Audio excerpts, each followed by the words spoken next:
Mr. Popper's Penguins, Chapter 2. This is a great chapter. You know, a long time ago, people did not have televisions to watch, much less computers or tablets to watch. So, what families did have was the radio, and radio shows would come on not all the time. There might be a show about an adventure out west that would come on Wednesdays at 8 o'clock, and the whole family would gather around and listen to it on the radio. So, in this book, they don't have a television. They do have a radio, and that's going to be in this chapter. Chapter 2, The Voice in the Air. That evening, when the little Poppers had been put to bed, Mr. and Mrs. Popper settled down for a long, quiet evening. The neat living room at 432 Proudfoot Avenue was much like all the other living rooms in Stillwater, except that the walls were hung with pictures from the National Geographic magazine. Mrs. Popper picked up her mending while Mr. Popper collected his book and his globe. From time to time, Mrs. Popper sighed a little as she thought about the long winter ahead. Would there really be enough beans to last all winter, she wondered. Mr. Popper was not worried, however.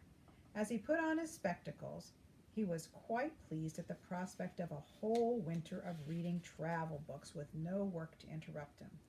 He set his little globe beside him, and he began to read. "What are you reading?" asked Mrs. Popper. "I'm reading a book called Antarctic Adventures. It is very interesting.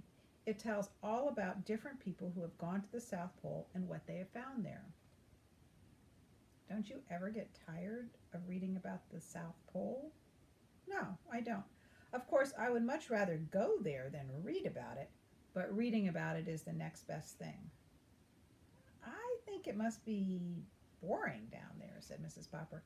"It sounds very dull." "Dull and cold, with all that ice and snow." "Oh no," answered Mr. Popper. "You wouldn't think it was dull if you had gone with me to see the movies of the Drake expedition at the Bijou last year." "Well, I didn't. And I don't think any of us will have any money to go to movies now," answered Mrs. Popper a little sharply. She was not at all a disagreeable woman, but she sometimes got rather cross when she was worried about not having enough money. "If you had gone to the movies, my love," went on Mr. Popper, "you would have seen how beautiful the Antarctic is. But I think the nicest part about it all is the penguins. No wonder all the people that go on that expedition had such a good time playing with them. They are the funniest birds in the world. They don't fly like other birds. They walk erect like little people. When they get tired of walking, they just lie down on their stomachs and slide. It would be very nice to have one for a pet." "Pets?" said Mrs. Popper. No. First it's Bill wanting a dog, and then Janie begging for a kitten. Now you and penguins? But I won't have any pets around. They make too much mess in the house, and I have enough work now trying to keep this place tidy. To say nothing of what it would cost to feed a pet. Anyway, we do have a bowl of goldfish." "Well, penguins are very intelligent," continued Mr. Popper. "Listen to this, Mama. It says here that when they want to catch some shrimps, they all crowd over to an edge of an ice bank. Only they don't jump in because a sea leopard might be waiting to eat them. So they crowd and push until they can manage to shove one penguin off to see if it's safe, to test it. I mean, if he doesn't get eaten up, the rest of them know it's safe for them all to jump in." "What? Dear me," said Mrs. Popper in a shocked tone. "They sound like really mean birds. Nasty birds." "It's an odd thing," said Mr. Popper, "that all the polar bears live in the North Pole and all the penguins at the South Pole. I would think the penguins would like the North Pole too if they only knew how to get there." At 10 o'clock, Mrs. Popper yawned and laid down her mending. "Well, you can go on reading about those nasty, horrid birds, but I am going to bed. Tomorrow is Thursday, September 30th, and I have to go to the first meeting of the Ladies' Aid and Missionary Society." "September 30th," said Mr. Popper in an excited tone. You don't mean that tonight is Wednesday, September 29th?" "Why, yes, I suppose it is. But what of it?"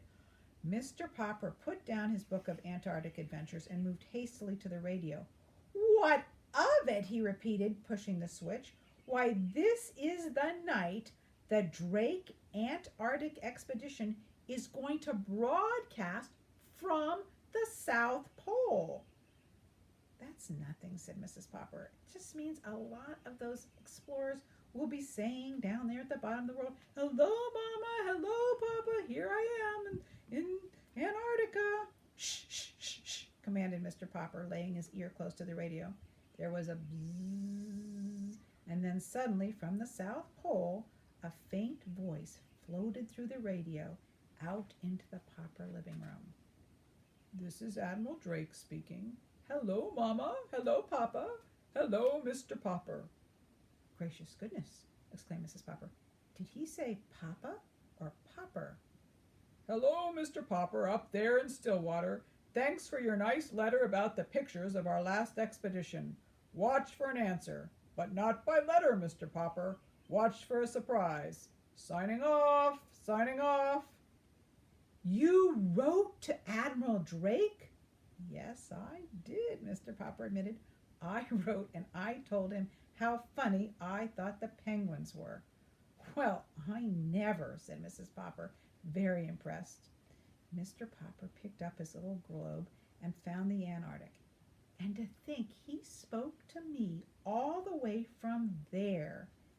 And he even mentioned my name. Mama, he mentioned my name.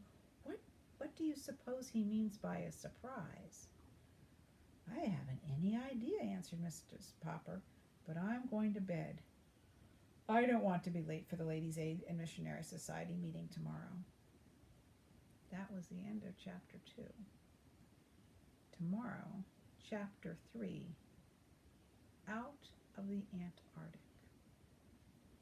Look forward to reading it to you.